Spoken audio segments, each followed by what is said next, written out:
What's going on, y'all? It's 6:30. Welcome to That Fantasy Show. I got the OG on one corner. I got the $1 million Bruce Wayne on the next. We got a lot to get into today. So we got firings, hirings. We're talking about the draft. We're talking about the college football, and then we're gonna be talking about the end of the actual championship playoffs. So y'all stay tuned. Welcome to That Fantasy Show. Let's get it.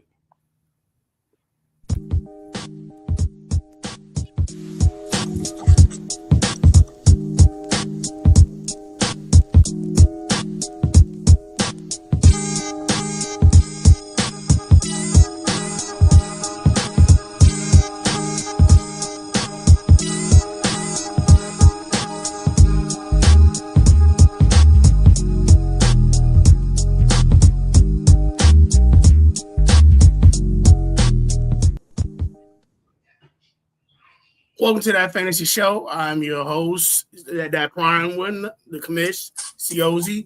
And don't forget, I have the great champ of the league, right? One of our leagues, Bruce Wayne himself, the fried chicken antidote. And we got to bring back the OG. Welcome back. It's been a while since we on vacation.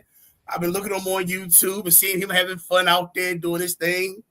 So we know when the travel agency comes, we need to holler at him to find out what's the best place to go. Oh yeah, you definitely ask the wife that. She definitely has that on lock.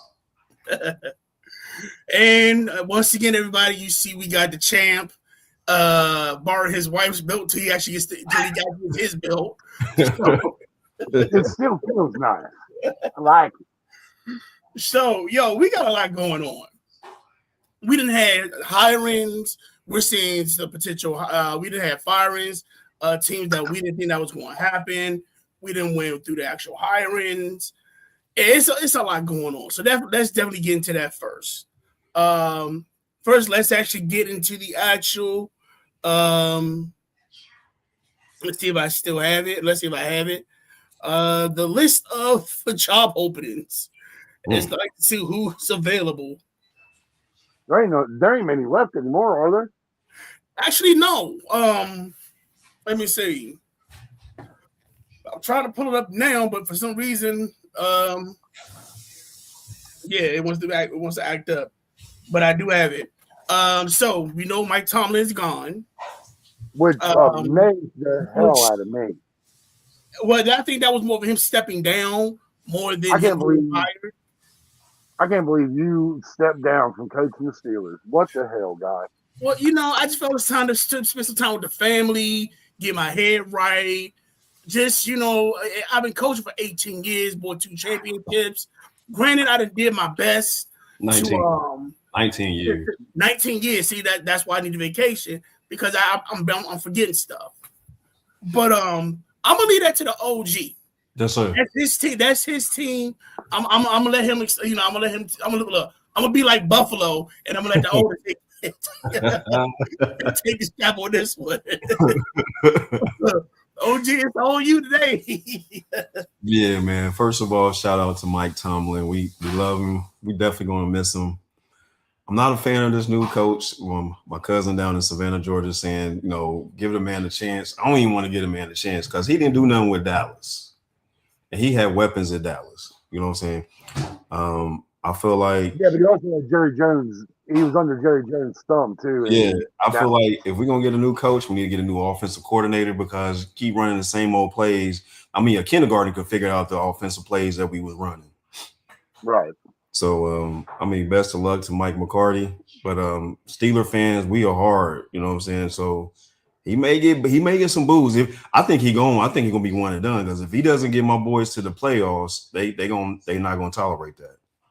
True. Oh, well, the only reason they got McCaffrey in there was so that Rodgers would come back another year. Right.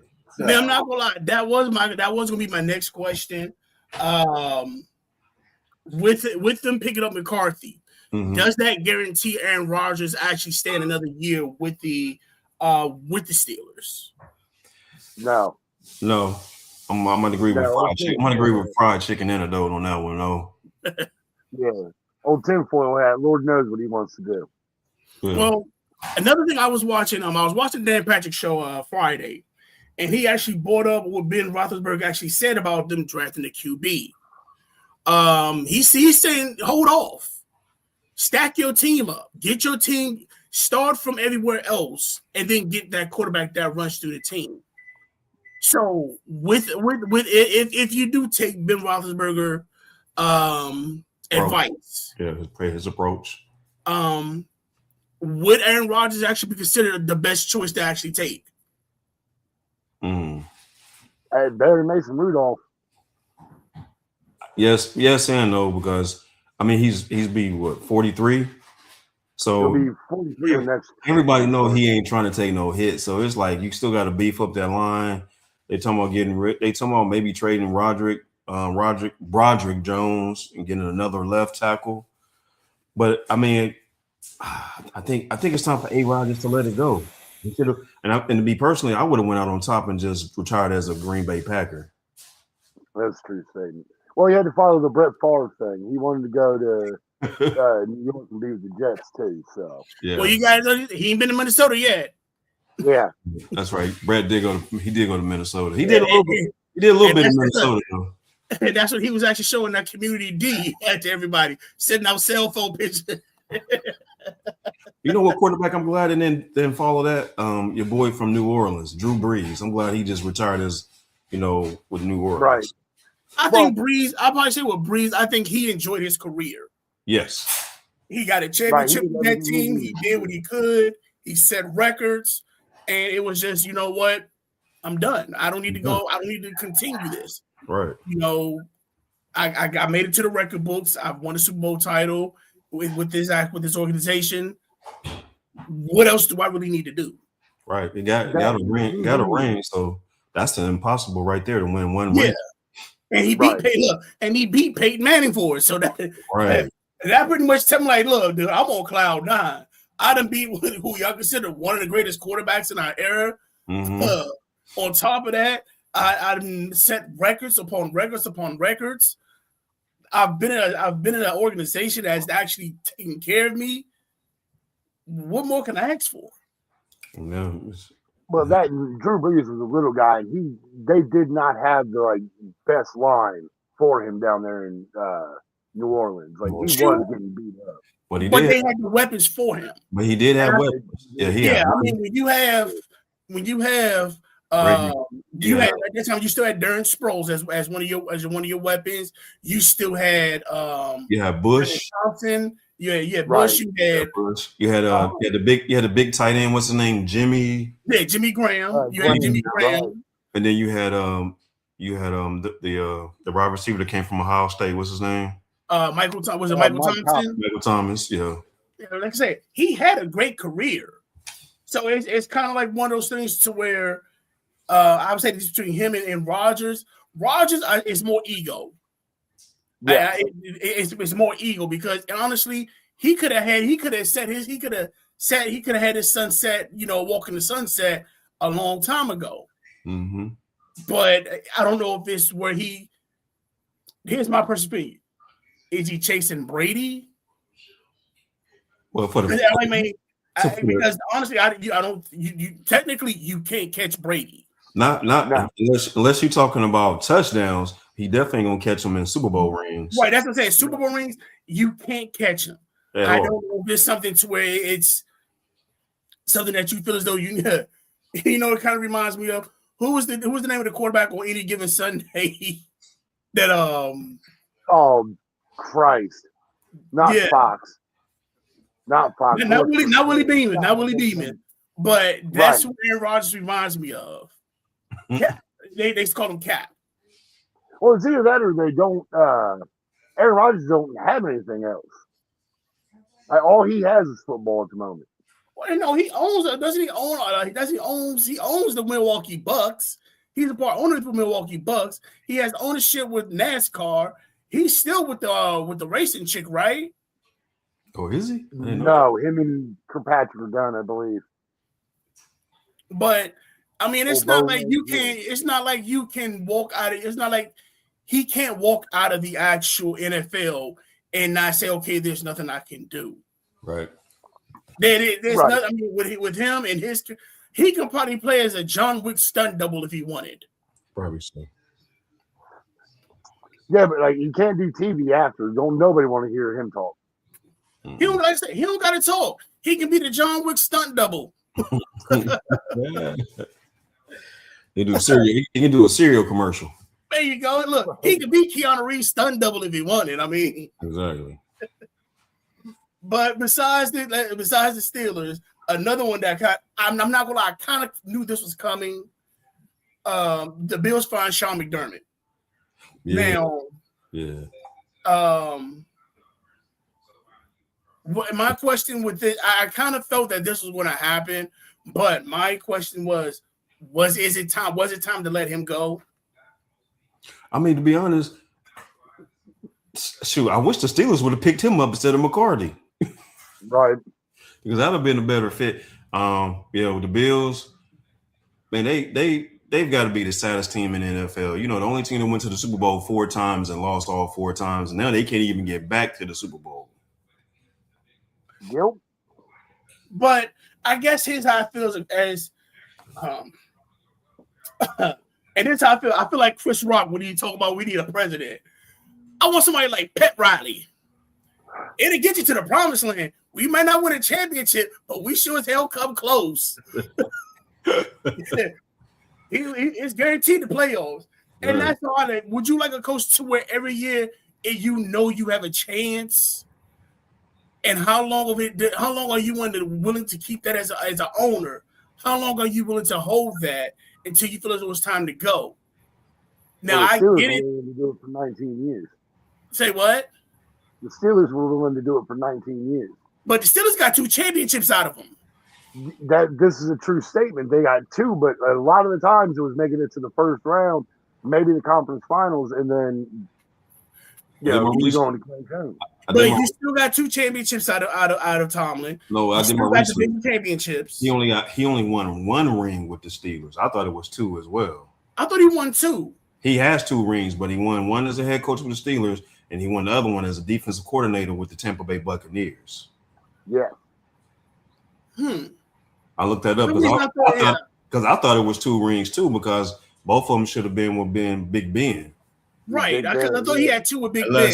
Unless Google is wrong and they forgot something. I think Google might have skipped though, because he did win 2. Okay, then.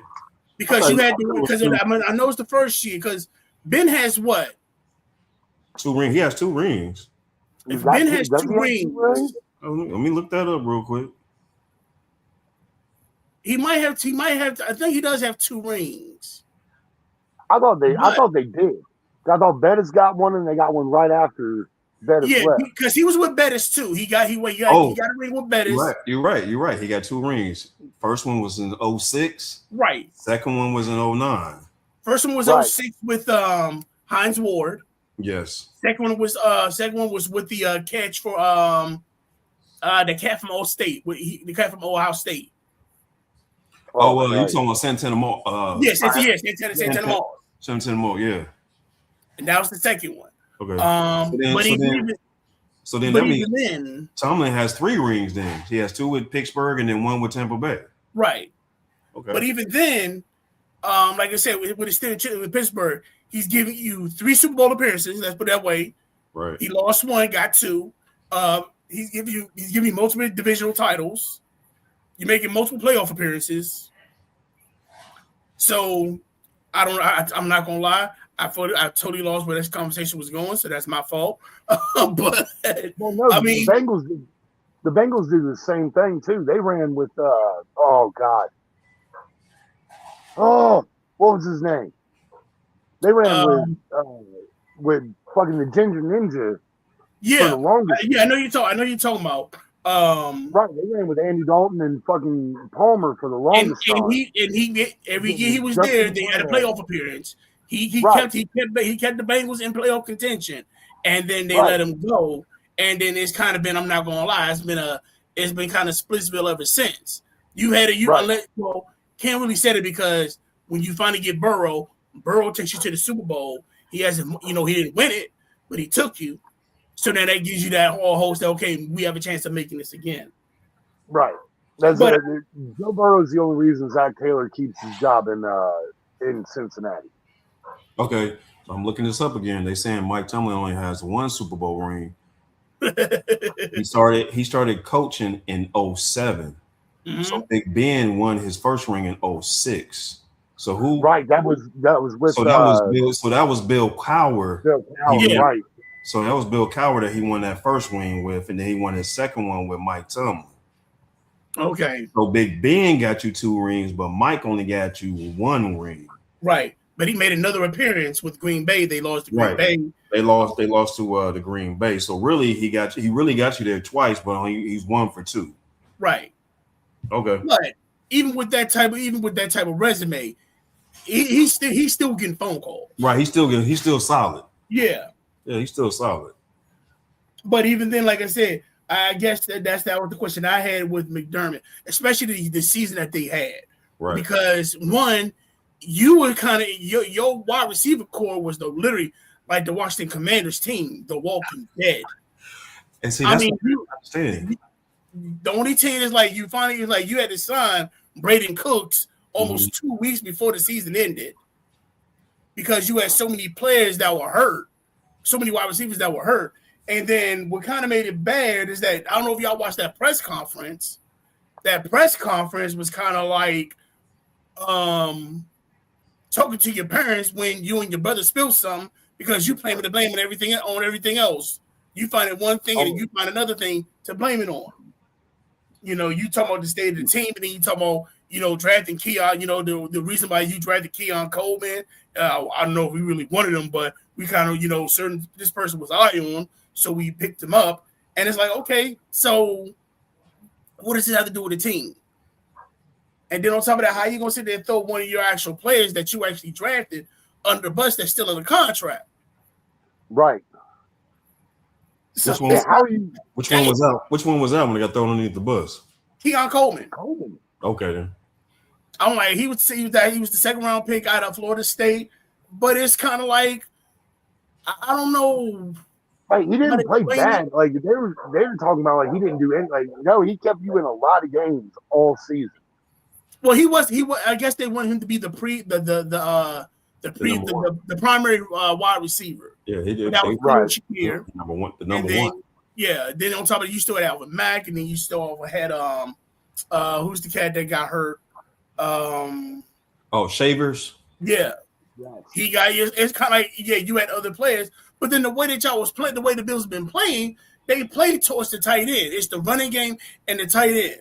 True. Kincaid. So you're not really. So you're right. You're not really using your wide receivers unless you want to go deep. Exactly. So that one I never understood. So hopefully, whoever they get as a head coach, and one of the people that's actually applying for it is Phillip Rivers. Really? Old man Rivers is actually wanting to be. He's actually put in for the interview to be a head coach for the Buffalo Bills. Wow. That's right. He got them grandbabies, so he's trying to keep that money rolling. No, he's trying to keep away from the grandbabies. That's why. He tired of them kids. He tired of them kids, man. He said, "You know what, FTK, I'm going to coaching."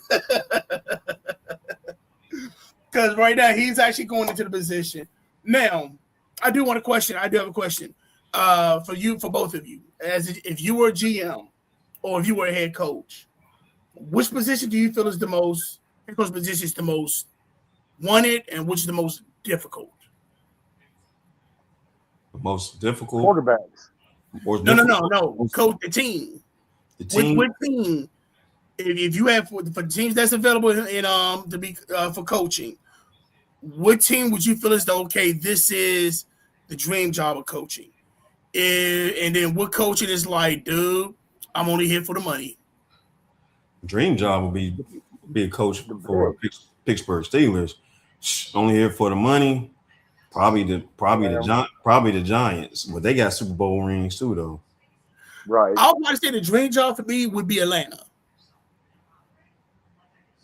Yeah. Because with Atlanta, I got a lot of young talent. Yes. I got a lot of young talent. So, and I got a premium running back. Right now, it's got in Bijan. Hey, I'm gonna tell you right now. He's a unicorn, bro. Y'all don't see too. When you got Saquon Barkley say like, "Can't nobody cut like Bijan? Can't nobody cut on the field like him?" He was even saying that by himself, like, "Yeah, bro, cut better than me." Right. Yeah, I still go on YouTube now and watch his highlights, and I just be like, and I played football, and I'm thinking like, whoo, how do you even get the right angle on that dude? Like, how do you stop him? Because especially if I'm right in front of him, I'm already in my mind like, okay, which way is he going? Which way is he going? Which way is he going? Yeah, because he goes off a reaction. So if you going left, oh, he done messed you up now because he's like, okay, I'm gonna go left. You can't be Latimer. I'm gonna cut left. I'm gonna cut right on you right at the last minute. Hey, you can't be Latimer for the program. Go high, baby. No, you can't do that. He's one in a lifetime, man. It's like, bro, I like watching him every Sunday. But I'll probably say, my dream job. I'll probably say that the dream job or the job that I will probably look at is the Falcons, because you got the weapons. You potentially have decent QB play in Kirk Cousins, and if Michael Penix gets healthy. But if I'm the head coach, I'm asking, bring Russell Wilson in. Oh. Whether people would talk trash about it, say what you want about Russell. You can't say Russell's not fundamentally sound. Oh, yeah, that might be a nice move, but because I don't think, to be honest, I like Michael Penix, but he just got a history of knee problems, man, and I don't think that's the future for them. And I think they started noticing that too on that last injury. Oh, but yeah, that's how I will look at that one. Now the Chiefs, it's been told that they're bringing back Eric Bieniemy as the offensive coordinator. I saw that. The Dolphins actually hired Jeff Haley as the head coach. He was a defensive coordinator, right? Yeah, he was their defensive coordinator. Okay, then. I think we've already talked about Robert Saleh being hired as the Titans head coach. Okay. To be honestly, I want him in Cleveland. I think he would have been a better fit for Cleveland, but I can see why he might do the Titans. He likes to start that defense from scratch stuff. And especially if you got like a basic take two words defensive foundation, he's on it. Now you actually have a decent quarterback in Cam Ward. If you're smart, like I said, either through free agency or from the draft, he needs a weapon. He needs a weapon. Either running. I'll probably say I would say more of a wide receiver. Or I don't know if there's any good tight ends available yet, but I'll probably say with this draft, definitely pick up a wide receiver. And we'll talk about if it's a free agents available as well later on. There's a couple of those coming in the draft, so they definitely got wide receivers coming. There's also being said that Ayuk is done with the 49ers. Ayuk's been done with the 49ers. He said that his time with the 49ers is, he's like saying it's a wrap himself. He can come on to Pittsburgh. I wouldn't knock it. I can see him either being in Pittsburgh. I can see him being in, I hate to say it, New York. If they don't pick up another wide receiver in the draft, I can definitely see him being in New York. I can definitely see him being in maybe Carolina. That'd be nice. Oh, God, I hope not. And what else? Bryce Young's death sentence. And maybe, and quite as fair, definitely maybe the Patriots. I can see him going to Philly because your boy Brown gone. Yeah. It'll be a tradable option. I say, Brown will definitely have to be traded. Yeah, because Brown don't want for that to work out. Yeah, Brown doesn't want to be in Philadelphia no more, man. He's fed up. I don't know why, but I mean, everybody, I'm like, you got a ring with him and everything else. They calling you Batman. You done already made this everything go on, which I don't understand. Exactly. I'm Batman. No, you're Bruce. I call you Bruce. I don't know where this Batman stuff coming from. That's you. You're Bruce. So you the one that wears the I'm Batman shirt on there. Like, that's you telling yourself. I don't believe in snitching. So let's actually recap the actual playoff games. So let's first talk about the Seattle game, the Seattle 49ers. I mean, Seattle Rams. I don't even know how to put that one. So you know what? No, let's just skip that one. Let's just skip that one because that was just like they just put you in the back chin and just beat the hell out of you. The Rams in Chicago game. The Rams actually won in overtime, 20-17. I'm not gonna lie, and I've said this a few times. People kind of laugh at me, and I'm sure y'all probably gonna give me that what the hell look too. But Caleb Williams, to me, has that Kobe-esque kind of feel to him. Mm-hmm. I'm not saying he's gonna be 81 something like. He kind of has that Mamba mentality, and I kind of paid attention to that throughout the season, where once he gets to that fourth quarter, he's locked in. He's laser focused. Yeah. And I've always said Kobe. If somebody would have said anything about me about Kobe, the first words that came out of my mouth about Kobe was, "Oh, he's the ultimate closer." I was never a fan of Kobe Bryant, but I had to respect his game. Yeah, I didn't like Kobe either, but I'm saying I respect his game too. I wasn't the biggest Kobe fan, but he showed why he's one of the GOATs. Right, and people say, well, I say I'm not, but I'll say this: he is the ultimate closer. The fourth quarter hits. If you're down 5 or you're up, if you're down 10 or up 5, and it's 2 minutes left in the game, oh yeah, he's going to guarantee that win. Mm-hmm. He's going to get that win. Mm-hmm. And I see that in Caleb Williams, the way he's been playing. Now, the game that in the overtime, I don't know what happened between him and DJ Moore. Me personally, I think, and I say this with all due respect, I think Moore might have had some money on the game and was like, okay, if they do this interception, we win by 3, I still get $3,000. Or the mob is like, look, hey, you bring it in the overtime, they lose by 3. I got so and so up by this. And because that last throw, it was kind of like DJ was like, huh? Oh shit. It was like that. Nah, Caleb Williams just sucks. I hate that guy. You must have had him on your. He must have been on your team. Oh God, no! I ain't putting him on my team. Fuck that guy. He's definitely the future though for Chicago though. He is. Now again, and I hate to say this, in the words of Bruce, let's see what happens now that we got film on him. Now that you've seen him with a coach that actually, switch over. Now that we have a coach that knows what they're doing,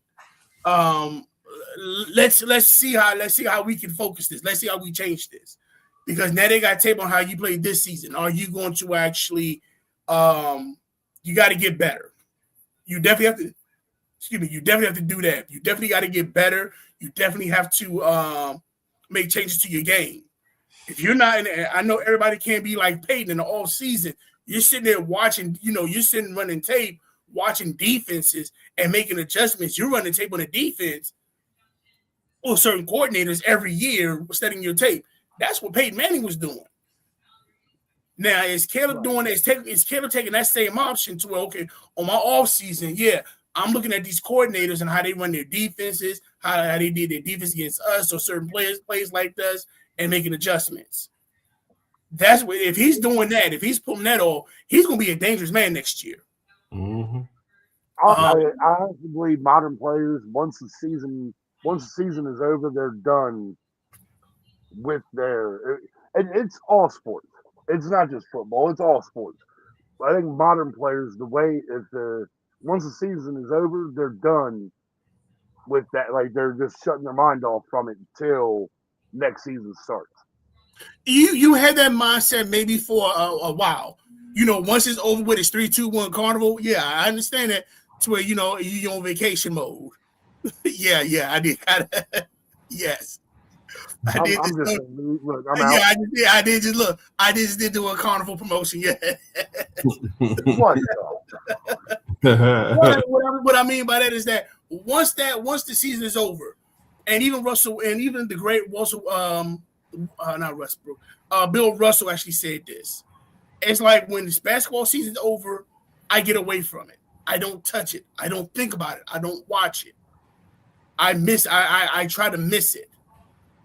Right. So when it's come back time to get back into that mode, when it's time to train, I missed it so much that I'm constantly at work at it. I get that point of it. But and like I said, with Caleb, if he's doing that when he jumps in it, are you in the gym a little bit harder? Are you doing the practices a little bit? Are you with the coach once you kind of got you got your rest, you recuperated, you kind of just got your mind at ease. So now you're ready to actually focus back on it. Mm-hmm. So what are you doing that off season when it's trying to get ready for it? Right. They would definitely see that. Like I said, the Buffalo Bills and Denver game, that was probably one of the best games out there. It was entertaining. And it was one of those to where that was a Thanos game. Everything came at a cost. Mm-hmm. Oh yeah. Everything came at a cost. Because right now, when Nix is done. Yeah, when they said Bo Nix was done, I'm like, they said he broke his ankle. I'm like, that motherfucker was walking around the entire damn time. Yeah, now, again, the adrenaline was probably still going, but yeah, he was up walking around and just getting it the whole rest of the time. Yeah, he was they say it's a chip bone in his ankle. Oh, that probably sucks. So with these games, like I said, with the AFC game, who do you feel actually has with the injuries? Who has the best chance of actually being in the Super Bowl and winning it? Patriots. We done said this. AFC. Well, I mean AFC. I guess we got no choice but to say Patriots, even though I don't want them going back. I'm not a big Patriot fan, but they probably got the best percentage of going back. Right. So nobody's looking at the Rams. Oh, I mean, overall, I'm picking Seattle. I'm going with. I'm like, nobody's looking at the Rams. I'm like, yo, I hate to say this. I'll probably say the Rams is probably out of everybody. The Rams is probably the most complete team. No worry about injuries. Everybody's healthy. Kyron Williams healthy. Devontae Adams healthy. Puka Nacua healthy. Matthew Stafford healthy. And Matthew's on the MVP and Matthew's on that MVP rage. Because he, if he win, I'm about to say if he wins this, you might as well just call him the MVP for this year. Might as well. I said this too. I was talking to one of my homeboys. I said whoever wins in the NFC between Seattle and LA. I said whoever wins, that's your Super Bowl winner right there. Because I can't see neither one of them from AFC stopping them. They both got high power offensives. I with the Patriots, I can see it, and I hate to say it, not because of Drake May, but because of Vrabel. Yes. Honestly, Vrabel's that coach that they needed. Because if you remember how he was when he was with the Titans, there was no name. You had no superstars on that defense, but that defense was still nasty. Yes, it was. And I think with the Patriots, it's the same way. You don't really have a superstar defensive player on that team. That team just plays all around nasty defense. Yeah, they all attack the ball. Right. And and that's just the thing. It's kind of like their offense is like, okay, I got it. Oh, I got a decent running game. You got a weapon in Stephon Diggs, even though he got Cardi B on his as the baby mama. Man, that's a different story. But you still got Stephon Diggs. You still have Ramondre Stevenson, and on top of that, you still have Trayvon Henderson. So it's not like you don't have any dependable weapons. Granted, they're not no-name weapons. And to be honest, in New England, when they've won championships, who was the actual weapon besides Brady that everybody knew about that was winning them championships? Well, I mean, a lot of cheating went into the Patriots winning at least some first straight. So I just got some new news for Batman. You might not like this. It says developing story. It says former Steelers offensive coordinator Arthur Smith is finalizing a deal to be hired as the next offensive coordinator for who? The Ohio State. all right, Bro, they don't need to hire. They don't need to hire him, bro. That they can do a heck of a lot better than that. They just trying to get old head in there. That's all. This is coming from ESPN. So, man, I hope not. You know what? I'm not gonna really hate on that. That might be a good move for Ohio State. And I'll explain why. Because what you're doing now, you got to think with Ohio State with their defense. You actually have an NFL caliber coordinator on the Ohio State defense. Now, as much as we've talked about that offensive coordinator, he is still considered NFL coordinator. So I'm gonna say, what's the word I want to put? Experience-wise, he can give you a better understanding. He can give you a better lookout, better setup for your actual quarterbacks and your wide receivers of what to look for in the NFL. Right. So I would probably say that helps them get more NFL, Ohio State to bring in more NFL-ready players, especially when you have coordinators that have both been in the actual NFL and Super Bowls. I mean, that's true, but I feel like Ohio State, that's my second favorite college team behind Georgia. But I just feel like Ohio State just has so many explosive players that are shifty, that agile. Arthur Smith's mind doesn't expand. It's like in a box, just like the box our face is in right now. That's his brain. That's it. That's the farthest he can go. I feel like he doesn't go outside the box. And you had weapons at your disposal, and then you really didn't use them. Like I felt like towards the end of the season, now you want to use Darnell Washington. You should have been using Darnell Washington the whole entire time. He's running over people like they old army figures on the ground, like stepping. He hitting that truck stick every time. Boom. Exactly. Boom. And then he breaks his leg, Hopefully he'll come back, 100% next year. But it's just like you gotta think outside of the box to me.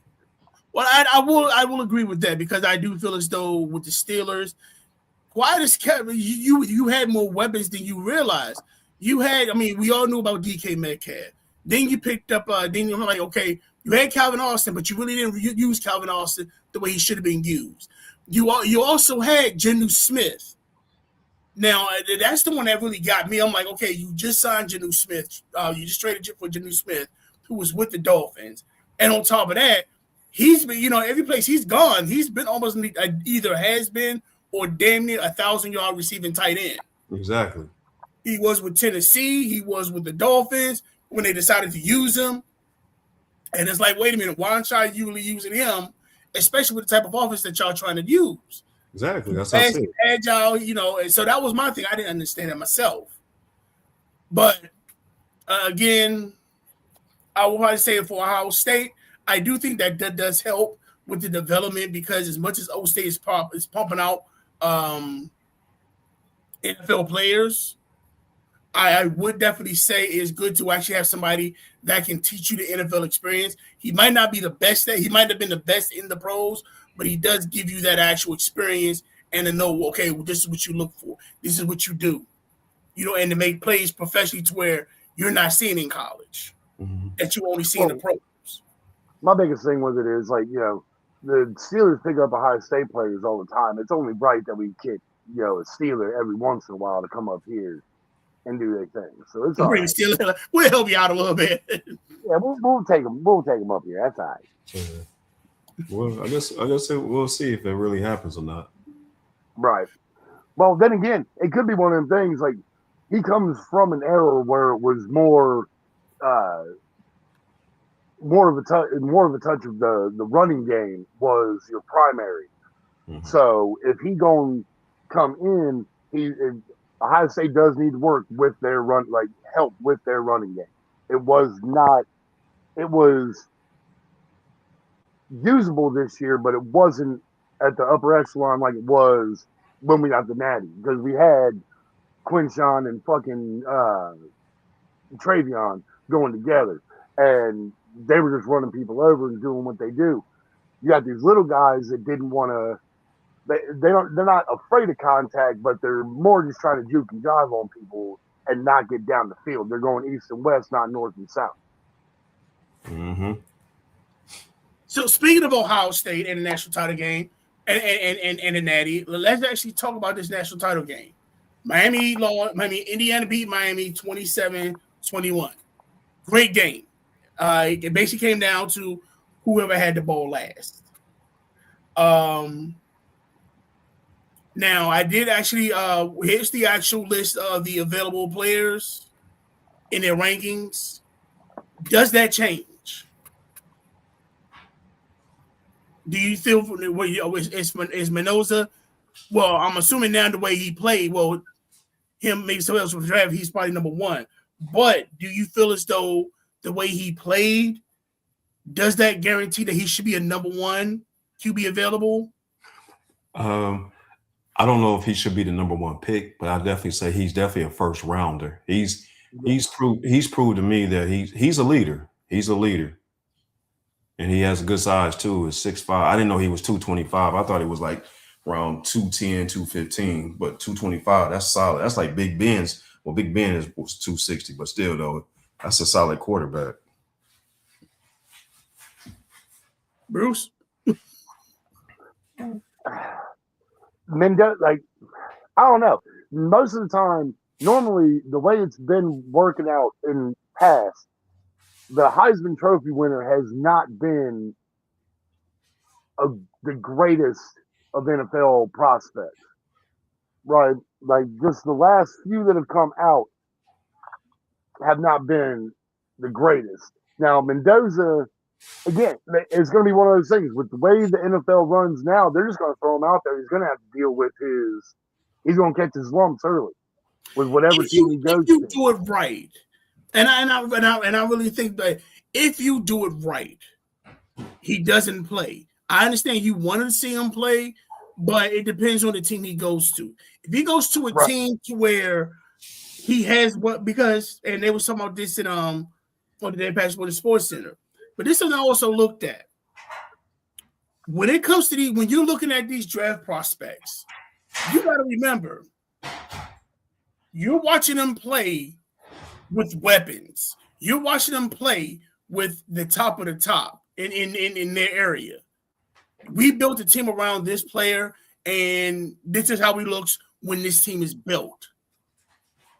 Now, if you're going to draft a player, a QB, you better have something available to him and I think that's where a lot of things to where everybody really starts to get into the, you throw him here, he's going to suck, he's going to do this, he's going to do that. But I also believe in this. If you don't have this kid set up for success, then basically he's going to struggle his whole career. Mm-hmm. Well, no, Caleb Williams, like they did everything under the sun to give him what he needed his rookie year. You're right. And it was crap. He I mean, I saw him run, jog a 40, but yeah, he struggled. But on that one, that was management. I mean, it's the same thing. That was coaching and management, because I sat there and watched that game against Detroit on Thanksgiving. They should have won that game. But that was with coaching. Because wait a minute, you got all this time. You're basically you're at the 45-yard line. You got a 50. You got a kicker that's decently that can give you a 50-yard field goal. I ain't saying easily, but he's capable of doing it. And you couldn't even get the kickoff. I mean, you couldn't even get the field goal out the way, and you had 20 seconds left in the game. Come on, man. That was, to me, that when I see that, I'm like, okay, it ain't this kid. It's coaching.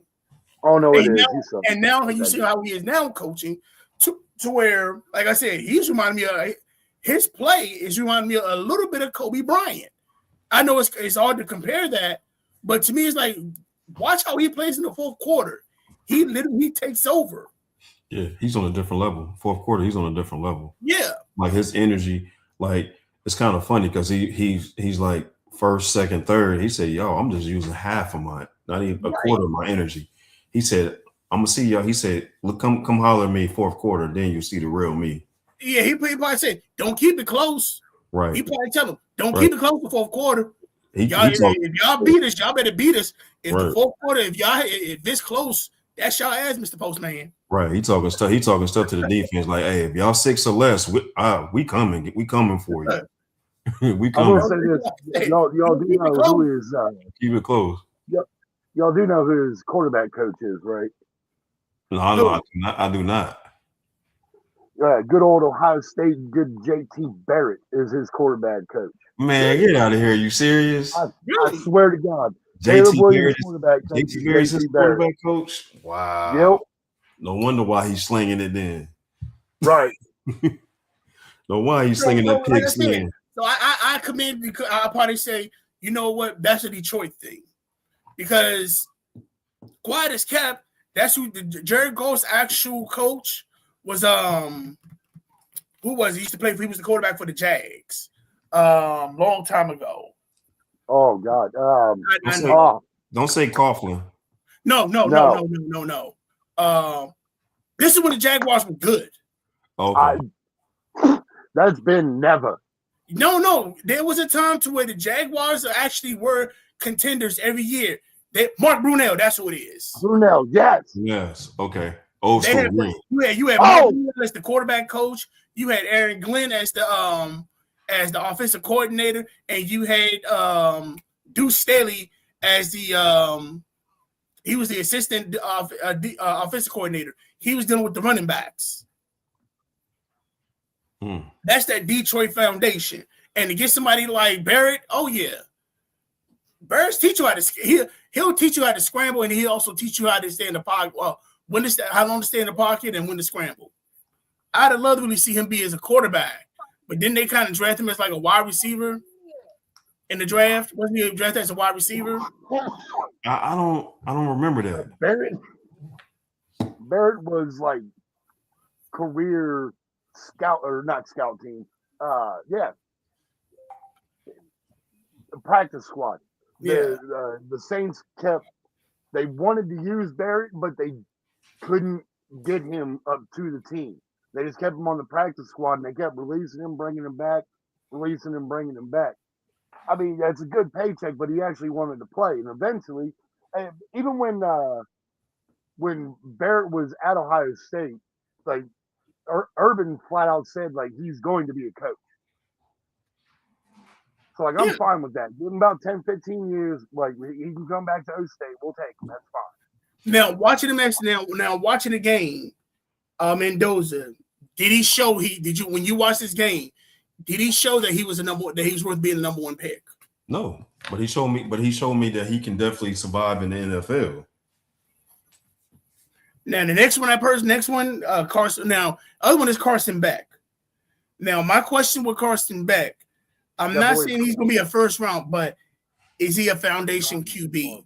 And what I mean by foundation QB is, can he be a QB that you can build a team around, or can he be a QB that's the missing piece to a good well, I want to say more of a complete team.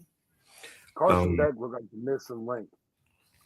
Dude, that is the one that they I say 50-50. I say 50-50. If he gets with the right team, yes. But he also got to get the right coordinator behind him too, offense coordinator, and the right quarterback coach. Because I feel like he has the capabilities, but his mental, to me, for some reason, ain't all the way there. Well, it's because he can't look. He doesn't have that dog in him.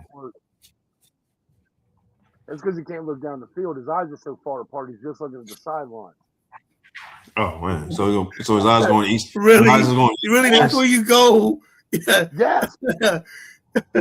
He didn't telescope to see his other eye. That motherfucker is like a goddamn fucking Sid from fucking Ice Age, dude. He is looking at either side of his fucking helmet.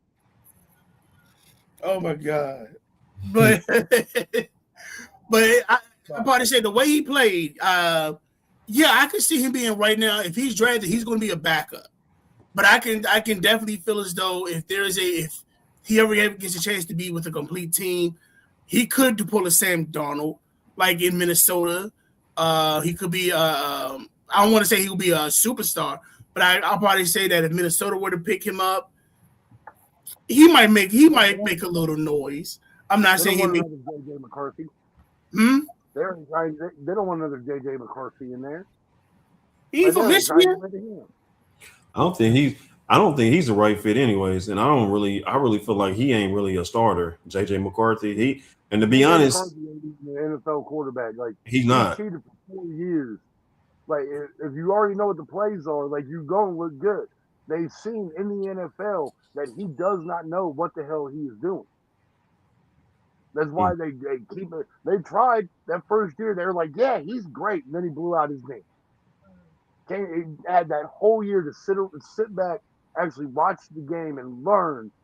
And then they started him the next season. And he didn't learn a damn thing. Sound like Michigan problem. Uh-huh. Sound like a Michigan problem. Now, here's my next question. Regarding this. Were there any players you seen that made their mark towards to draft to when you seen this cat play, like, you know what, if somebody pick him up, he might look. Let's put it this way. Will he be one of your sleepers in fantasy football? If he makes himself eligible to draft, would you see him like, okay, if he gets drafted to a good team, that might be a good sleeper? I'm gonna tell you, we've been through this.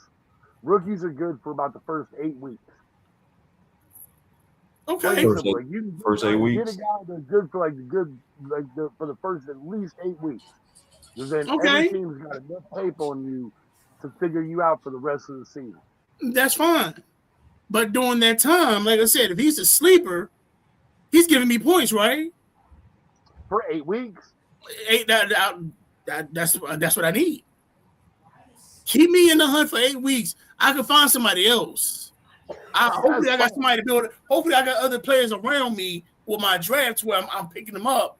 But what I'm saying is that, okay, with these cats, was there anybody to where you feel as okay, if I grab him, he might be a sleeper. I can get some points off of him. I can probably use him as trade bait, whatever. But was there a person there that you looked at, like, if he gets drafted, and it depends on the team he goes on, that might be a person I might want to look at. Or somebody's like, okay, if he makes himself eligible in the draft, let me see how he does in the combine. And if he does, and if he got those nice little numbers, I might go and, that might be somebody I can sleep in. I can pick in a draft. Let me see your list again. Well, these are the ones that's making themselves eligible. Right. Those are the developers. These are people that basically said, yes, I've made myself eligible for the NFL draft.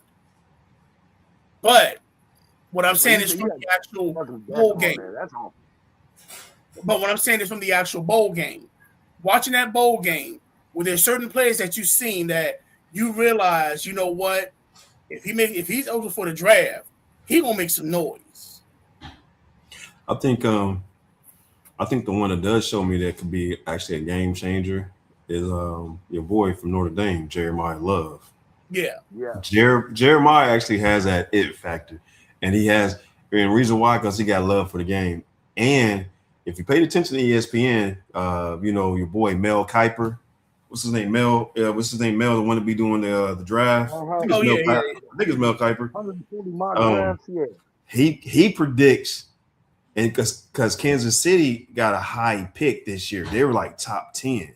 Mm-hmm. They're saying it's a possibility your boy Jeremiah Love could go to Kansas. Now that could be a spark plug. They definitely need to run it. They definitely need something with the running game. But I think it depends on how he does in the combine. Because remember they fell in love with Clyde Edwards-Helaire from LSU. Yeah.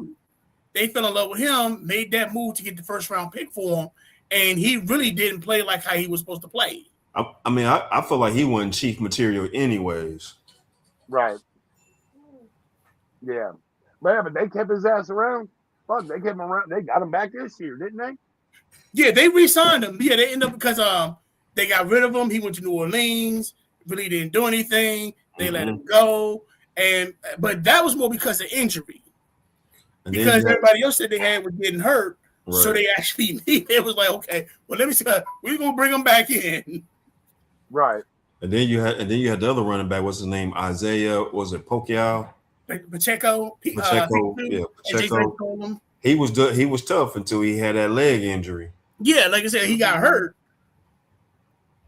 And then, but he runs. I like him because he runs hard every time he gets the ball, though. Right, he runs behind them pads. He's just trying to get his ass up the field. Right, it's like a Mack truck coming straight at you. Now, I will say this: the ones that I found out, this is me watching the bowl game. Malachi Tony I think was from Miami. Right, receiver, right? Yeah, he was the wide receiver. If he gets it, I'm not saying he'll probably make a mark, but he depends on the team. He will be somebody to look out to. He had 10 receptions, 122 yards and a touchdown, and then you also had a running back, Mark Fletcher. He ran for 122 yards, had 2 TDs, and he also had a catch for 8 yards. Yeah, well, Malachi is not. He's not eligible this year. I think he's only a freshman though, right? No, he's a sophomore. He's a sophomore. Okay, then so he still got to play one more year before he can go. He still got one more year. Yeah, I'm gonna tell you what though. Them 2 running backs from Indiana, Hamby and Black, number 1 and number 8, both of them can go. Both of them can go pro. Yeah. Now they were talks of bringing it. They were talks of actually bringing the teams for 12 to 24. They declined it, and I'm so glad they did. Because right now, I'll probably say keep it at 12. Anything else, keep it at 12 because your Final Four has a bye week. Yes. So that means your Elite 8. I'm telling you, the bye is a bad thing. Like we really can't even count last year because you had Boise State and BYU that got fucking buys, and they were fucking crap. But this year, Indiana, all three of the 4 teams that had the bye lost. Right. The only one that won was Indiana, and it's happened both years. Like they're fucking 7-1 with teams that had a bye. I'm sorry, 1-7 with teams that had a bye in the fucking college football playoff. If they're gonna do any of that, don't go 24, go 16. Everybody plays straight through. But they keep going. It's legitimately going to be a March Madness bracket. No, well, that's what I want them to avoid. Right. But again, like I said, I'm glad that they actually declined the 24 and they're leaving it at 12. Just for the simple fact that if you're the top 4, you already had the top 4 bowl games. So yeah, you have a bye for that because you actually made it to those. You won your division, or you've done what you need to do to win that to go to those bowl games. Those are pretty much go to the championship bowl games. Once it gets to the playoffs, they need to get rid. The playoffs do not need to be a part of the bowl series. You can do that. You can have all the bowl games you want. Once it comes down to the playoffs, those are just playoff games. They are not bowl games. They are playoff games. Bowl games are for spectacle and everything else that goes with them. Right? The playoff games, that is serial shit. It just needs to be the 12-team playoff period. You can have the bowl games. But even then, that's kind of like that's basically like the Final Four. Because you got the Final Four bowl games. Well, no, you got to think about it though. The first round, the home team that you play at home, right? But then the next week that you play, you're going off and playing somewhere else. The team with the bye doesn't get the home game to go into a road game. They're just going on the road after that.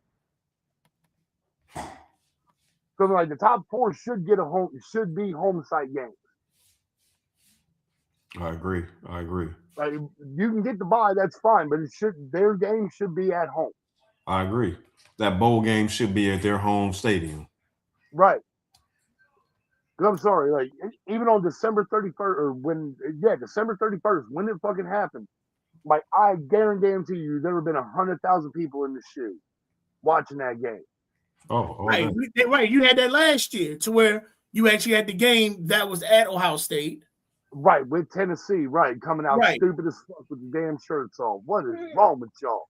It is fucking December. Like I said, so you actually, like I said, so the actual the playing game, what you want to call it, a playing game, or you want to call it a wild card game or playoff game, however you want to call it, it's still being played at your home team.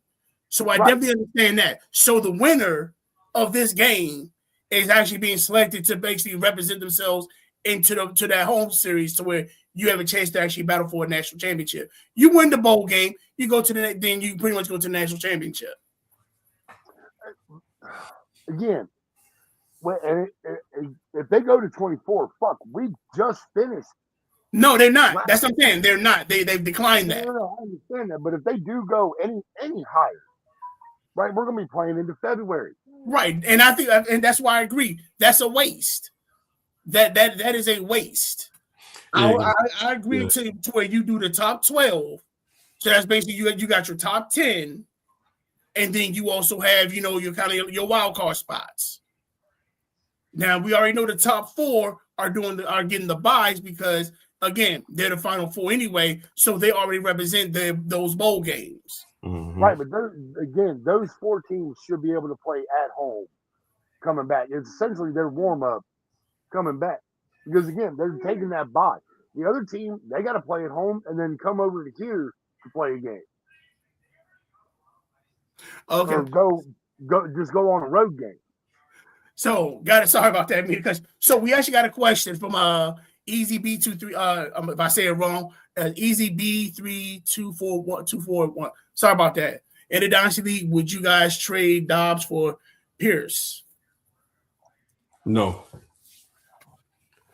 sir. No, sir. And the reason why I'm saying this, Dobbs is way more. He's pretty much taken over the number 1 position behind. It used to be Reed, but now it's Dobbs. But Dobbs to me is way more active. Don't get me wrong. Pierce is he's a nice piece, but I would never trade Dobbs for Pierce. Me, I can understand it. I can understand, but that depends on what he has as Dobbs. If Dobbs is a wide receiver 2 or one or 2, I would say keep Dobbs. Pierce to me is maybe a 2 or a flex. Plus the quarterback situation is better too. Right. I'm about to say Dobbs has more of a dependable quarterback. We don't know what they're going to be doing with Danny Dimes. Mm-hmm.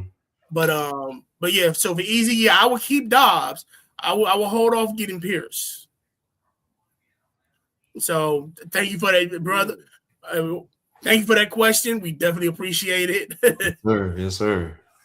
But he actually got some more of it. He said Dobbs is like the safety net and paces the big play boom. Just got off it. He's right. Pierce is he's that. How can I put it? When he catches it for big yards. I won't knock that. But Dobbs is going to give you that dependent. He's going to give you a guaranteed 15. Yeah. Pierce, he's going to probably give you. There's one game he might drop and give you 25. Then he might drop and give you 5.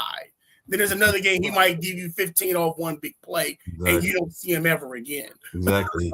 Yeah. So I would probably say Dobbs is more the safer, is the more safer bunch, especially right now, easy because with Danny Dimes being out due to his ligament, we don't know how he's coming back, and we don't know who's going to be out there at that quarterback.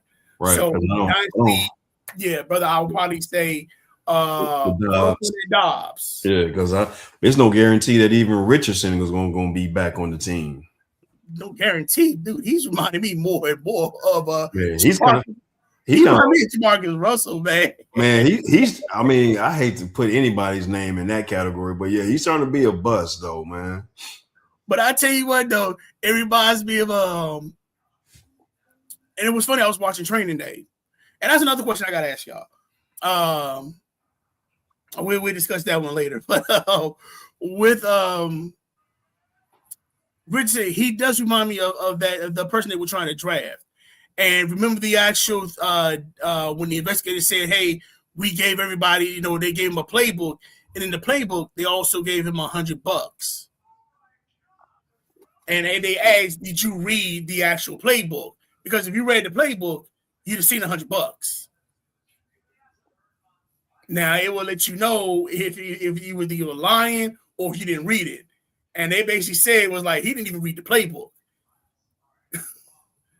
And that's basically how I think of Richardson. Richardson had the talent. He had that one good season in Florida State.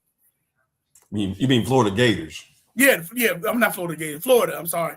He had that one good season in Florida, and then he showed off in the combine. But after the combine, it was kind of like, we like this kid. This kid is doing this. This kid is doing that.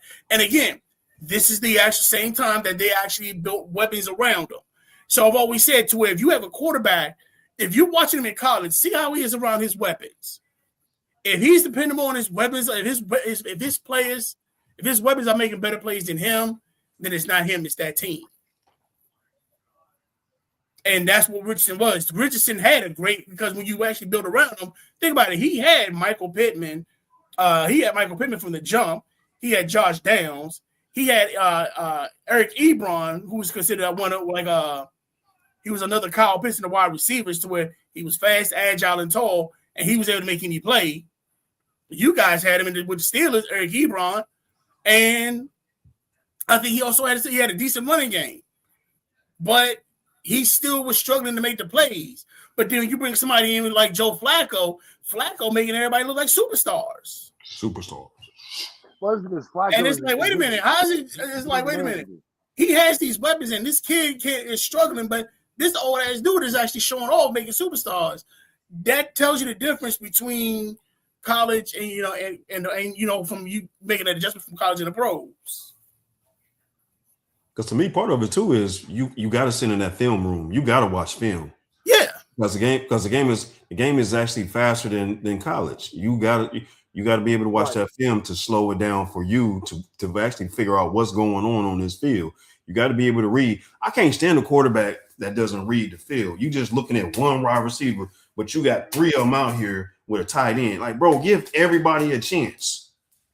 I'll probably say the most beautiful thing I've seen in football was the Colts and Ravens. It was Peyton Manning versus Ray Lewis.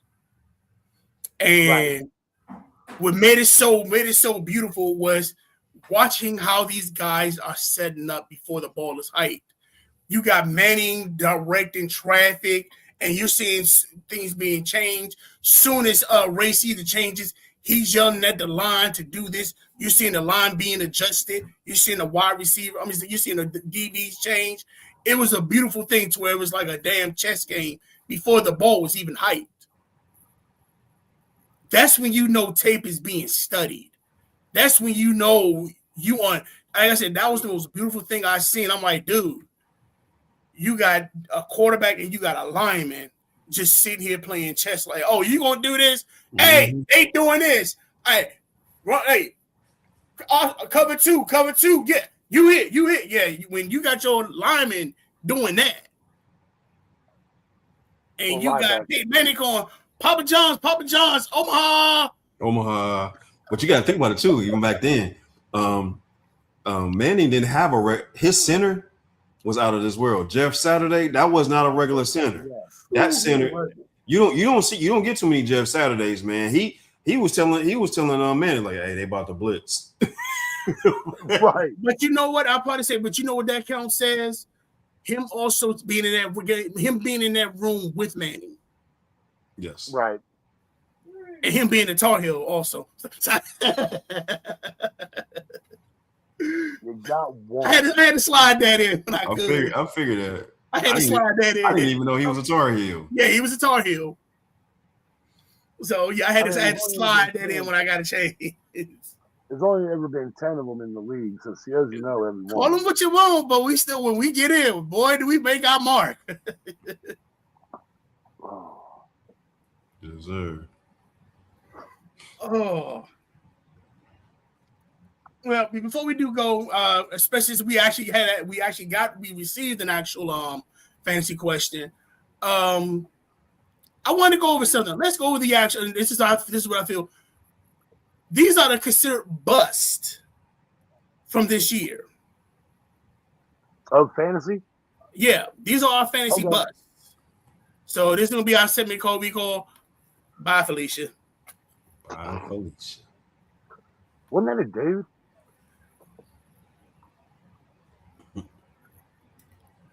I'm gonna need you to stop smoking this stuff. Yeah. It was really good night. It wasn't too bad. What did I do with it? Here it is. Okay, so here's this year's fantasy bust. Cat was Yes, just this is not in order, so I'm not going for least from worst to even worse. I just basically when they put it up, that's how they put it through. We had Justin Jefferson. He actually went from a wide receiver 2 to a wide receiver 44. Well, sorry, if I think 42. Sorry. But again, he had J.J. McCarthy not fucking finding him. You're right. You're right. Now I'll probably say that was like a QB play. That was right. He a bust because they could not get him the ball. Next we had Brian Thomas. Last year he was a beast. This year he was uncalled. He was unseen. Then we got Ladd McConkey. Now this is my thing with Ladd McConkey. They have him in the wrong position. And to me, I think he should be. You put him at a slot, he's killing it. Yeah, because but he reminds me of Wes Welker, Eric Dicker, and Amendola. He reminds me of those type. Thank you, because he's not an X or a Z. He's not an outside. Put him on the inside. Let him eat like he did back in Georgia. Yeah, right. And that's my thing. I think if they moved him to the slot, he'll be more dangerous. So hopefully, we'll see what they do. In the draft, if they do pick up another wide receiver, I'll probably say, yeah, then that means McConkey's going to be in the slot and then he'll be dangerous. But we'll see what they decide on that. Bucky Irving, that was more of a he got hurt. He got hurt, and then more of a Baker hold my beer. I got this to where it wasn't really the ball being thrown. I mean, it wasn't the ball being run, but being thrown. Kenneth Walker. I don't know. I want to say that was more Chardonnay. Yeah, that because Chardonnay's picked up and he kind of dropped off. I wouldn't say dropped off, but but you know the funny thing about that, I still feel like Walker is a better running back than Chardonnay though. He is. But I feel as though that when it came to certain plays, that Chardonnay, they just basically gave it to Chardonnay instead of letting him take it. Right. Yeah, Chardonnay did get a lot of play this year. Like they did kind of back off of Kenneth Walker, but he wasn't producing. It was the only reason they really backed off of him. But this next one, I was kind of I'll give everybody a little bit of credit. You know, your rookie year because you're trying to adjust to the speed, everything, crowd, whatever. Yeah, no, next one, I was expecting a little bit more out of Harrison this year, though.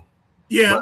But I put most of that on the quarterback though, because Murray needs to be going out of Arizona, man. Put it this way, you don't even want to play football.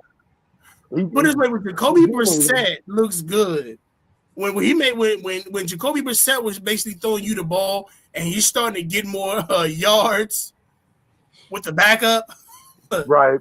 There's a problem. Yeah. But yeah, like the next three guys, fucking Harrison, Coleman, and Mbuka, right? All three of them, like they just could not catch the ball. Well, Harrison, that was more quarterback play. But Coleman and fucking Mbuka, they just kept dropping balls. Mbuka, I think it was more like how you would put, once we got tape on you, now we know how to handle you. Right. Like you didn't do bad the first few weeks, but yeah, he just started dropping balls. Like guys were staying with him and getting close to him, and he was just dropping balls. It was the same thing with Coleman too. Yeah. Dudes got close to him and he just started dropping balls. Coleman, I just think they don't know they don't know how to use him. Right. Because with Buffalo, Buffalo was the running game and the short yard passing. When do you really see him really going deep? When do you really see Josh Allen throwing that deep ball? Yeah, he's your he's your middleman or your corner man. Right. Now, if they ain't running the ball, then it's being thrown to a tight end. I mean, but Khalil Shakir is catching it down the middle. Yeah, but it was never anything really deep. Exactly. But you got two guys right there in Harrison and Coleman. Both of those guys are 6'4". Right. I mean, throw them 50 balls to them, man. But I don't know. Now, like I said, again, AJ Brown. Honestly, this is how I look with AJ Brown. With AJ Brown, I think that coordinator just sucked. I'm gonna be honest. With AJ Brown, I'm not taking anything on it because my thing is this: you have AJ Brown, Devontae Smith, you have Jahan Dotson. Right now, you have 3 first-round wide receiver picks. These are wide receivers that were picked in the first round. Right. Then on top of that, you have Saquon Barkley. Then you pick up Tank Bigsby. So not even that, you have weapons upon weapons upon weapons, and you're struggling to make plays for these guys.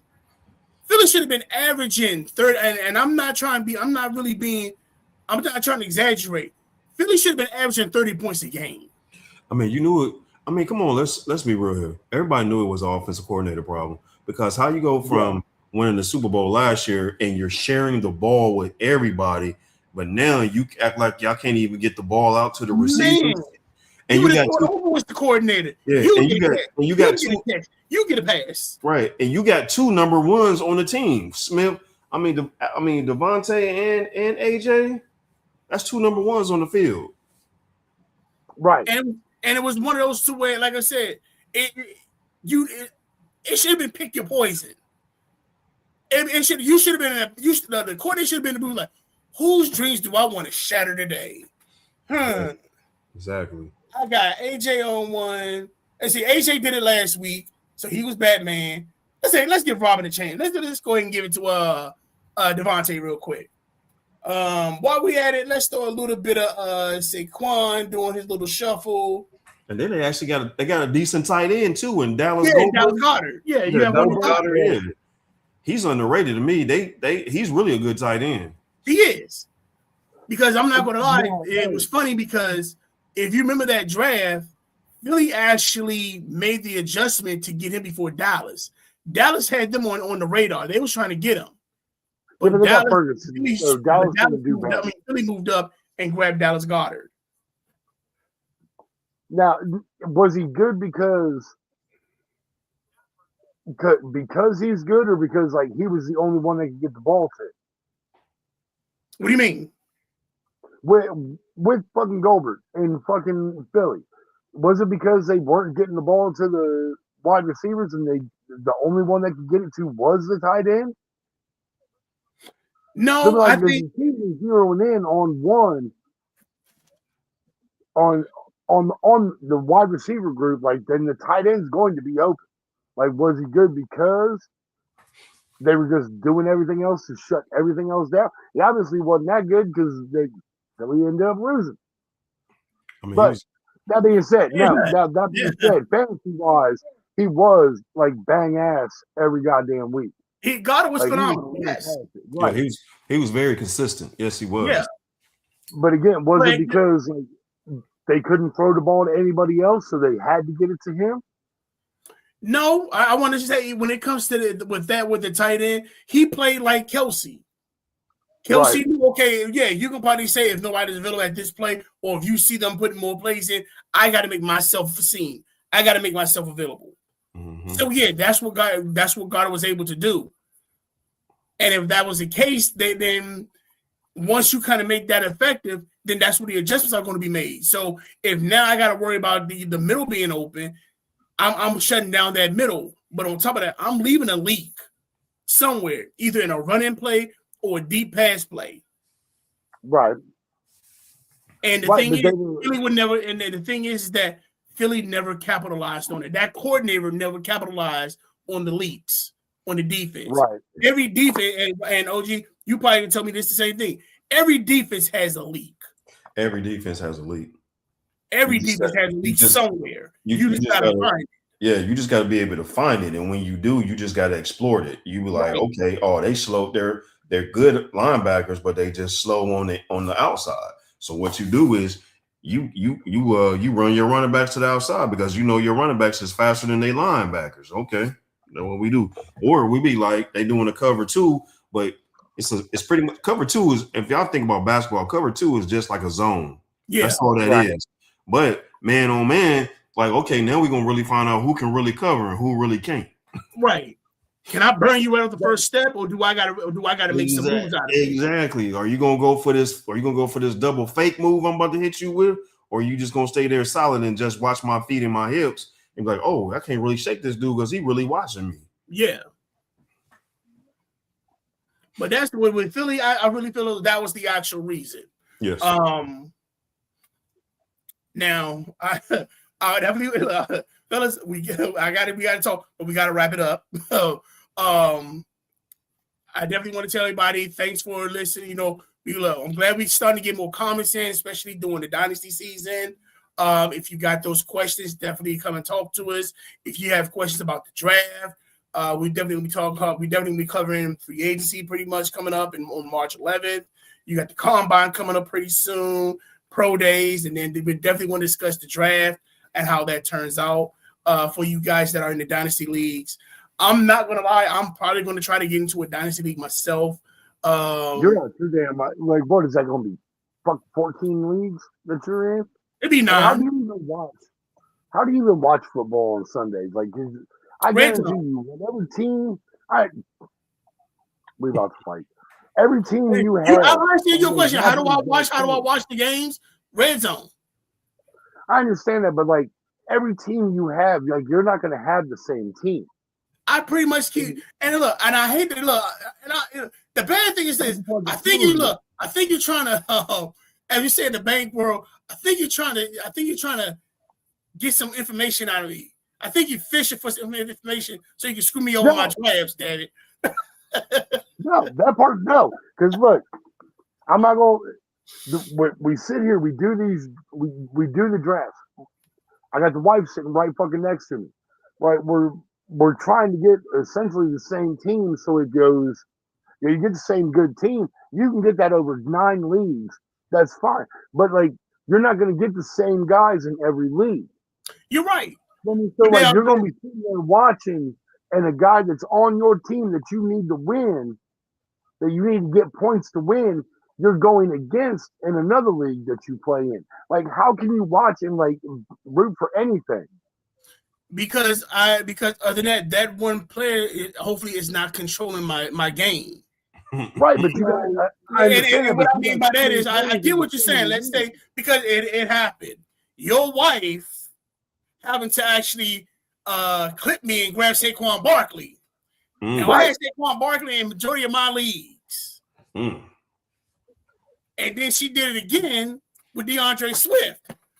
That's what I'm saying. Little ninja done. That's the last time I started talking to what. That's the last time I carried a conversation with this ninja because she take it up. She doing the same thing Marty does. I sit there, I talk fantasy football with her, talk strategy and everything else, and I'm sitting here telling my business, and they turn around and take the people that you already been talking about. Because they know who you want to pick. Look, I'm not saying anything else. Fucking between Sip and Marty, both of them, they were, oh, you want to get that guy? Yeah, I'm gonna take him anyway. Just so yeah, they do. You said they can't conversation. Exactly oh, really? Oh, yeah, that dude good. They know. Take this one right here. They over there. They already got notes. Like, okay, right? You talking? They just got keep talking. See, keep talking. Like, keep talking, Steve. Yeah, they say keep talking. They are fishing. They are called fantasy fishers. So they'll let you sit there. If you like talking fantasy football, you fall in love with it. You would talk as much as they want, and they're sitting there listening to everything you saying, and they know what draft they like. They just really and they get a little pull every now and then. They be like, okay. Come on, tell me this song. I got you. But what I'm saying, what I was saying with this, JT, when it comes to me doing multiple leagues, like that kill, it really does. Like how Like you just kind of sit there and go, "Yep." Because again, you get a dude that you have in one league, and you're like, "Yeah, got points."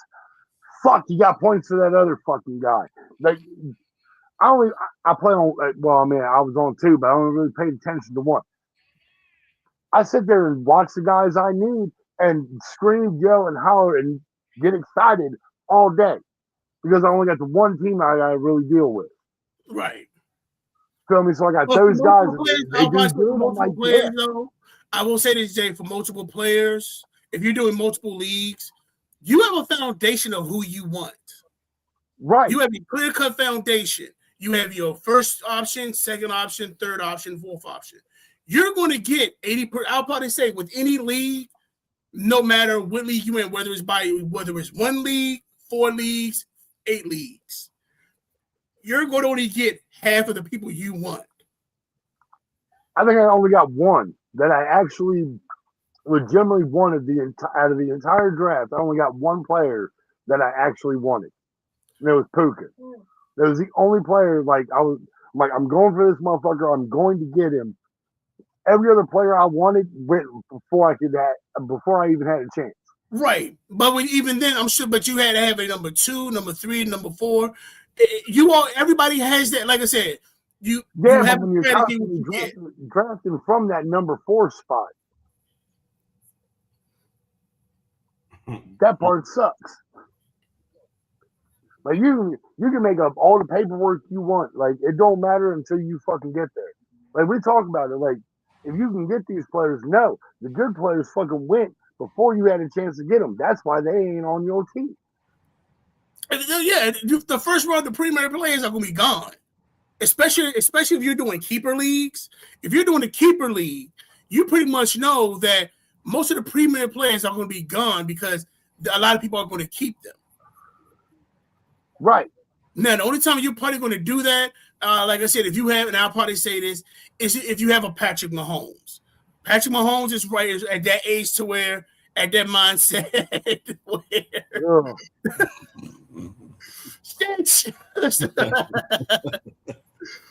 Patrick Mahomes is one of those players to where right now you're at a mindset to where should I keep him or should I drop him? I mean that's a good question. That's one of those because now, yeah, because I have him on my keeper league and I've had him for a long time. Dang, that's what I'm talking about right there, boy. Yeah. I'm mad all y'all got these damn stitches and y'all got my favorite damn Nicky.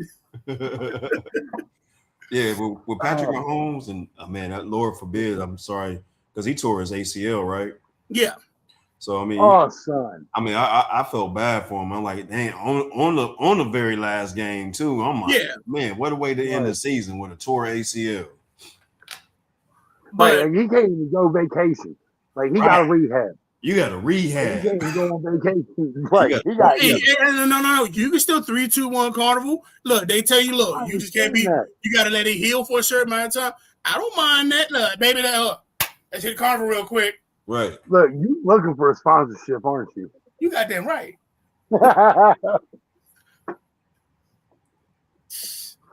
I ain't gonna lie about that. Carnival, if y'all watching, yes, I want to do something with my fantasy football leagues to where Carnival is involved. You are out of your damn mind. Yes. Ooh. I'm going completely off with the whole Stitch thing. OG, did you actually go see the live action Lilo and Stitch in the theater? Yeah, I went to. We actually went to go see the live or the updated version Stitch in movie theater twice. So they actually did you grab the bucket? The popcorn bucket? Yeah. I think my wife is into them popcorn buckets, man, because she got about 12, all of them from Walt Disney World. She got about 12 of them. Man, only one I got is the Predator. The Predator? See, I didn't get that one. And I'll be the last. That was the most expensive date I was on for myself. Man, that's a popcorn. Look how big his ears are, man. Look, the popcorn go in the back.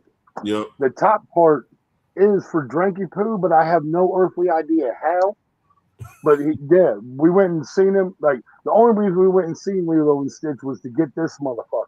That's probably about 30. Look, I'm so mad. I got the Predator one from Predator Badlands.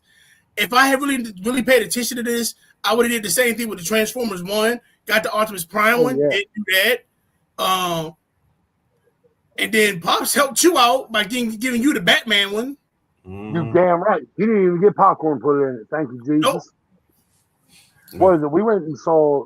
Me and Desiree went to the theater at 9 o'clock in the morning to get Five Nights at Freddy's with just a little plushie holding a stack of pizza boxes. And it's adorable. Oh, I can't get him. Never mind.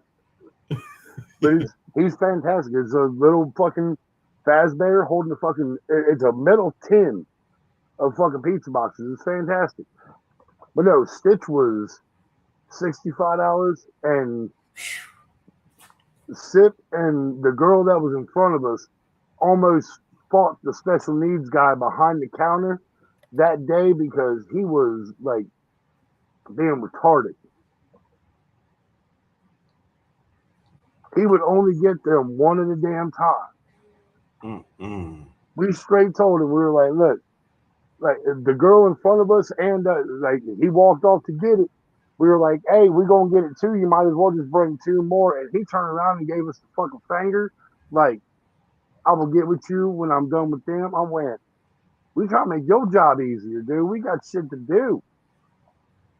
Oh. Yeah, I almost had to hold back two women from jumping the counter and beating up a special needs individual. Oh, my God. Because, like, dude, he was rude as fuck. Oh, but wow. Yeah, Sip ended up fucking getting her jump off, so. And you don't usually see that in public. A mentally challenged person getting rude with somebody. Getting straight up rude, right? Like normally they. Have you not been to Kroger's? Right? Man. Oh, they got them in Kroger's all the time. Man, they like, look, I'm doing this. Like, you better take it off. Man. They feel entitled. I'm not gonna lie. I hate to say it in a bad way. But it's like, I got a vest on. I was say, have you not been to Kroger's? Especially the one in Pingleton? Man.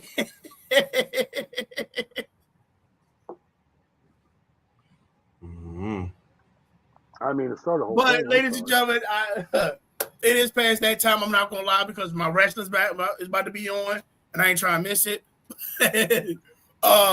Also, I think 8:30. I don't know if they're going to do it today, but I know First String was talking about doing a show. They might be doing a show for the conference championship. So definitely tune into them on YouTube at 8:30. I have a deal with Al. I think saying that the Patriots are going to win. If the Patriots lose, I had to send him a box of Buckeyes. I got you. We'll take care of it. Oh, I'm getting the Anthony Johnson ones. But I am also one to send. Like I said, I'm also with Pig. He is probably going to get some as well. And everybody from the First String B, I'll give to them. Boo Pig. He beat my wife. Boo that guy.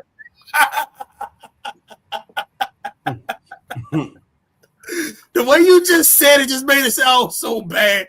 Boo Pig. He beat my wife. Boo that, like. She already got two. Like I wanted to get a third one, dude. You want her to be Trey Gilsippi? Fuck no! I wanted her to stack them up like fucking Pacquiao, dude. Fuck that. Hey, you little Pacquiao. I mean, Shorty beats me like she got a mean fucking right hook, dude. Like it's I know. I've been a victim of it. Yeah, you know. Yeah, I've been a victim of it. My shoulder's still separated. Like I'm catching a look now. I'm sorry I won. It's fine. I won those two back there. You get over it. You like rematch, mother. No, that's why I will not play in a league where I'm on the league with her. Like I know we were in the NFL one. I didn't get to see it all fucking season, so I didn't give a shit. I hoped she won. but I will not play in the league against her because I'm not dealing with that. I'm gonna have to play her at least 2 times a fucking week, and if she don't make the playoffs and I do, I'm gonna catch hell for that for the rest of the time. Like, look, I'm already catching looks. I'm not dealing with that bullshit. Well, ladies and gentlemen, that's our time for the day. Again, if you like what you see here, don't forget to hit that like and subscribe button. Again, we are on YouTube as well. So if you want to catch past shows, definitely check the YouTube channel. Again, though, also, if you have a chance to actually like us, follow us on Facebook. Once we get up to a certain amount of likes, once we get a certain amount of members on the actual Facebook site, we can then have the show put there. Than that, it's going to be, if you're on Facebook, you got to go to my personal page to watch it. But we're trying to get more people on the actual Facebook page for that fantasy show, so that way we can actually have the show on the actual website as well. I think you need like 100 people right now. We're at 36 or somewhere between that as members. Damn, get the hell out of here! I figured we had like 3.